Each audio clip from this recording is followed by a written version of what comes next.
घरे घरे जाए के तू भोगवाला गइलो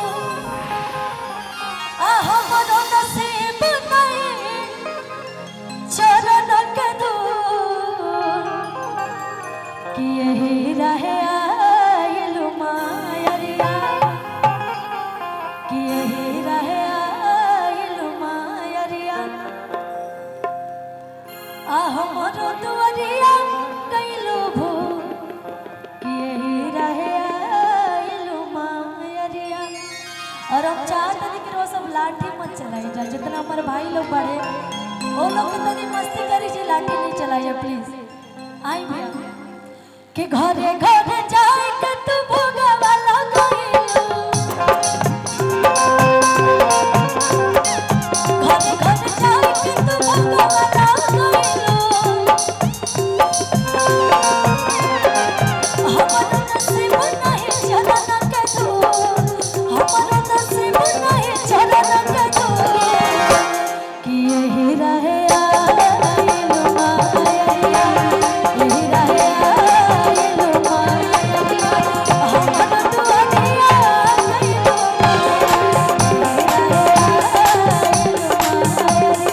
हमारा दुआरिया गइलु यही रहे आइलु मायरिया।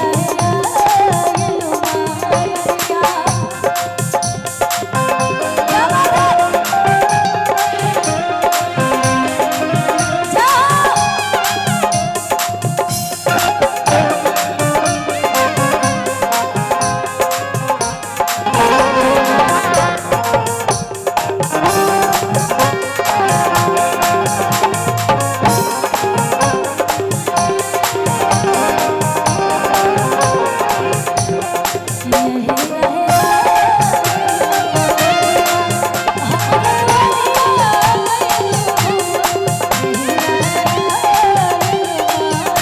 अच्छा भैया रोकी। अच्छा यहाँ पे जितने हमारे माताएं बहनें हैं, जितने भी लोग शादीशुदा किसको किसको लगता है कि मुझे राम जी जैसे पति मिल गए, तनी हाथ उठा के बताइए आप लोग। के लागत है कि हमरा के राम जी जैसन पति मिल गए बड़े। एक हमारी चाची उठाइए, बाकी केहू के नहीं लगा मने रो सम्मान लेल बानी कि हमरा रावणे मिलल बड़े, राम जी नहीं मिलल। अगर मिले हैं तो ऐसे समाज में नहीं बताइएगा तो घर बता के क्या करिएगा। केकरा केकरा लागत है? अच्छा जगरा रावण मिलल हुए वो हाथ ना उठाई, जगरा राम जी मिलल हुए ना वे हाथ उठाई। हम देखल चाहत नहीं। चलिए अच्छी बात है, मनोबल ऐसे ही बढ़ता है, एक से भले दो। लेकिन हमरा कैसन पति चाहिए हम बताओ तन लोग के कि सासु चाहे मारे जैसन आ देवरा छोट भाई जैसन कि सासु चाहे माए जैसन आ देवरा छोट भाई जैसन होखे जब बियाह हवाए बाबा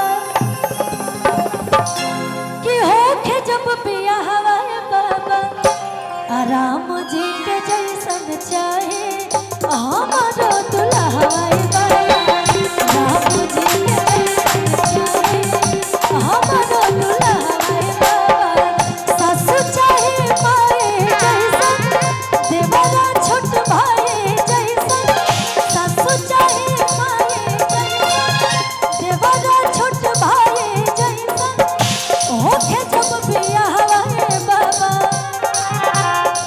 थोड़ा माइक का लेवल और बढ़ाइए। राम जी के जैसन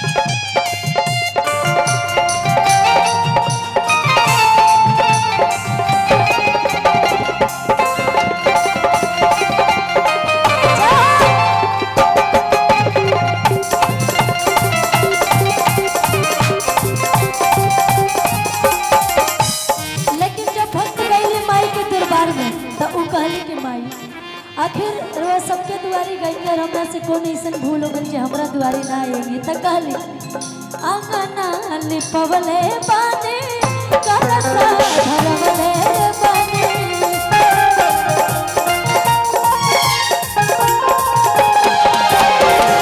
आंगना लिपवले बाने कलसा धरवले बाने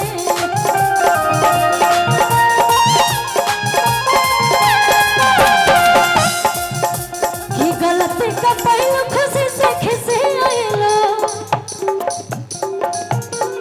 गलती का पहलू खुशी से खिसी आइलो पंकज के भगत न पहलू कबूल टिकू के भगत न पहलू कबूल। जब मैं शुरुआत में आई थी तो माइक बहुत अच्छा बोल रहा था, अभी अच्छा नहीं बोल रहा है, उसको सही करिए भैया, थोड़ा और बढ़ाइए इसको। कि गलती का पहलू है खुशी से खिसी